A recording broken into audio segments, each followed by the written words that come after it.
I'm Phil, I review software, and in this playlist we're going to look at cutting costs. You might be a small business, a big business, or an individual, but you need to look through that list of those monthly subscriptions you've got, and let's try and find alternatives that do the same job or do what you need it to do for less money. As well as that, let's try and find software that can cut down your work hours so that you can spend more time promoting, growing your business. That's what we're going to be doing in this playlist, because I'm hoping that you are one of those businesses that's thriving and surviving and having a boom year in 22. I've seen it all over the internet. People are tightening their belts.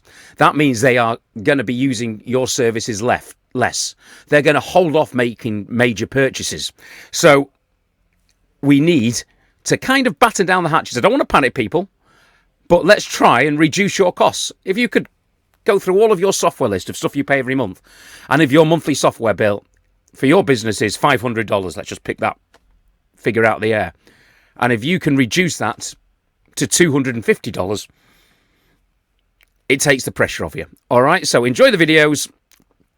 We're going to try and upload one a day where we look at some specific... Well, I'm not sure where it's going to go yet, but thanks for subscribing to the channel. I really think this is time. I don't know about you guys. Without being a doomsday merchant, I think we're in for a bit of a long haul, you know, of more than a year where everybody is going to be struggling to survive. That doesn't mean that you can't boom and grow in this recession or whatever it's called, but let's put it in place so that we are saving money, cutting costs, and hopefully growing. Enjoy the playlist.